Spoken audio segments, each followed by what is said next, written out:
My other girlfriend, who's a real doer, gets in the car and drives to the other hospital and comes back and she says, get your ass out of that bed. Your son needs you. He's alive and he's over there. Oh, man. The doctor said, don't move. Don't move. You'll have a heart attack. I'm serious. And I said, what do I got to do for you to let me go? How do I get out of this hospital? And he said, if you bring your vitals back to normal, we'll let you go. Of course, he didn't think for a second I could do that. And in a half an hour, I was 120/70, core temperature back up, and I stood there stark naked.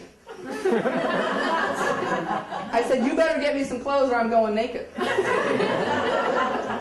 The woman came in with a tracksuit, 3 sizes too small. I looked like a sausage with my paper slippers. My boy's alive. I'm going to the hospital. I'm excited. I get to the hospital. My boy's not alive. He's hanging by a thread. I go into the room. It's a blacked out room, and there's these 2 blue little lights glowing. He has tubes in every hole you can put a hole for a human being. He's bleeding out of his ears. He's bleeding out of all these tubes. He has a whole crown of wires going into his head. And there's 3 large video screens, all flatlined. And the doctor says, your son's in bad shape. And I said, this is not my son. This is an X-Files experiment. And they said, no, your son is dying. So they took me out of the room, and they took me down to a little hallway cubby room. And 3 neurologists are standing there saying, okay, here's the deal. Your son's brain dead. He's hemorrhaged into every major organ of his body. What isn't filled with blood is filled with water. So even if he wakes up, even if he opens his eyes, your son will be on every single machine you see here for the rest of his life. And he's brain dead. He will never know you. He will never speak to you again. Now we suggest you unplug your son just in case he wakes up. Because if he wakes up, then you can't do anything about it. Canada has no euthanasia laws. But we can do it right now. That didn't make any sense to me. I was alive. So I said, I need a minute. And I went down the hallway, and I'm standing there in the hallway. Now remember, I have no God. I don't really have close relationships with people. And I'm standing there by myself saying, what am I going to do? What am I going to do? And in my ear, the same way as in the lake, came, fill it up. Fill it up. Well, I was wide awake, and the lights were on, and I wasn't having any panic, so this wasn't a hallucination. And on top of it not being a hallucination, in through my chest came the remembering of where I had gone, and these beings saying, we're going to help you and your son. Follow the instructions implicitly. So I called out, what do you want me to fill up? And right in front of me, the same way I see you, as clear as that, was a bucket. And it was floating there. It was an 1800s water bucket with grooves and cracks. It had been used a lot. This was an old bucket. And as I leaned into the bucket and looked in, there was a little blob of silvery fluid. So I lifted my head up and I said, what do you want me to put in the bucket? And as the doctors and nurses and patients' parents were moving about the hospital, I saw around their bodies a field of light. And it had kind of a spongy look to it, and it was different colors for everybody that was walking around. Now, I'd seen movies, so I understood. I said, that's aura. That's energy. And I heard, ding, ding, ding, ding. We had communication. And I remember thinking, a bit Bob Barker, but hey, I can do this. I've always been this corny person. But anyway, I'm happy. I've got communication.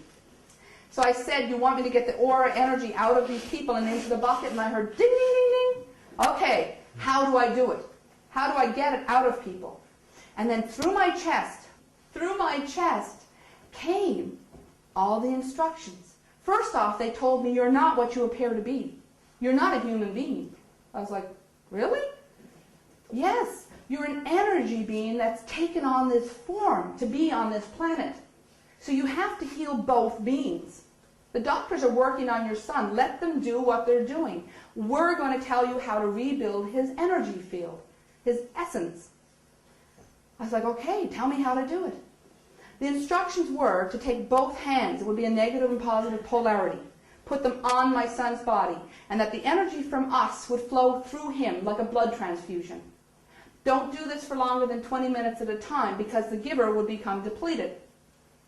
After you gave your gift of energy, then you took your hands off my son and you gave him the gift of human joy. I asked them, how many people? And they said, as many as you can get here. So I called everybody in my little list. People I'd only dated a few times. Can you come to the hospital for an energy transfer, you know? They came. And not only did they came with their friends and their friends. So the hospital, any time of the day, had 40 people in the hallways and around these little rooms that we had been gathering in. The other rules were absolutely no negative energy in that room. Nobody is to cry. Nobody is to be upset. Nobody is to go in there and say, oh, poor baby. How are you today, Evan? Everything's great. Come on, wake up. We've got stuff to do. We're going on a train. We're going to Disney World. There's a puppy coming. Come on, come on, come on. And that's what we did. The other thing was, it was explained to me that the vibration of music lifted us out of the field of that dense, dark place that we live in into the hard zone of creation. And what we had to do was play music. And my son's favorite music was rock and roll, Aerosmith and Bon Jovi. And we were in the hospital room in ICU of a major hospital in Canada playing Bon Jovi and Aerosmith. Rock and roll in ICU. That was a miracle that they let me do this. Normally you get 20 minutes and you have to be a parent. I had 72 hours of people running through his room playing rock and roll. I said to the doctors, now here's the deal with you guys. You cannot diagnose, you cannot speak to him as if he's not there. The nurses had to go in and address him. Good morning, young man, we're doing blah, blah, blah. And if you can't do it, I'm going to hire somebody who can. I was on welfare. But I told you I was one powerful little cuss in my power of one state. And the doctor said, okay. So everybody did what I wanted. I was like, wow, this is great. The doctors diagnosed and did all their yucky stuff out of the room. We played the rock and roll during the day, and when Evan was in what they called quiet time, we played Mozart. Because my girlfriend had come and said Mozart's music had healing energies. Put it on. So for 72 hours, we did not ever leave that child alone. We came in 2 by 2, we played the music, we touched his body, and we spent the time with him for 72 full hours. He got worse and worse and worse.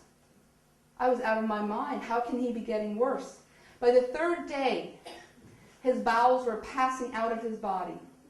They had been separating and literally passing into his diaper. And he smelled like rotten meat. And I said to the doctor, what's that smell? And he said, your son is rotting. He doesn't have much time left. Would you please unplug him? I went down the hall to actually think about this because he wasn't getting any better. And what's going on? And all of a sudden, I hear Shelley come, he's awake. And I fly up the hallway, and I go into his room, and he's sitting up in his bed with his eyes like saucers. I said, hey, baby, do you know who I am? And he nodded his head. And the doctor said, oh, your son is brain dead. That's just a reaction. Even though he'd just seen the kid wake up. Now, my kid smelled like new baby. Everybody smells a new baby? That's what he smelled like.